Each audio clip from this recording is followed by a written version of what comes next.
Prej një viti në Bashkinë e Lezhës funksionon sektori i legalizimeve, duke ju ofruar shërbime më të shpejta qytetarëve.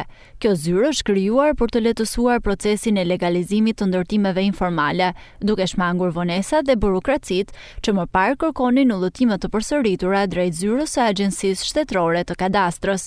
Drejtori i administrimit të aseteve, kadastrës dhe legalizimeve, Nikolin Shtjefni, thotë se puna është përqendruar në zonat me numër të lartë ndërtimesh pa leje, dhe aty ku po zhvillohen projekte urbane, me qëllim që pronat të përfshihen më shpejt në procesin e zhvillimit të territorit. Për një viti që ka filluar funksionimi zyra e legalizimit pranë bashkisë, e cila vjen në ndihmë qytetarëve, por edhe në ndihmë të ASHK-s. Ne kemi vendosur edhe disa prioritete, pra disa zona të caktuara, siç është zona e Lagjës Nën Tereza, pasi ka një numër të lartë të banesave informale, të dim pak a shumë se si do zhvillohet për kjo zonë, sepse në moment që ne bëjmë një projekt nuk duam që ai projekt bie mbi një pronë private. Është një procedurë që bëhet në bashkëpunim me ASHK-n, pra është një grup pune, shkon e bën matje në terren dhe pas matjeve në terren bën gjithë procedurën tjetër deri në legalizimin e plot. Pra ne do kemi një target caktuar se sa do të jetë numri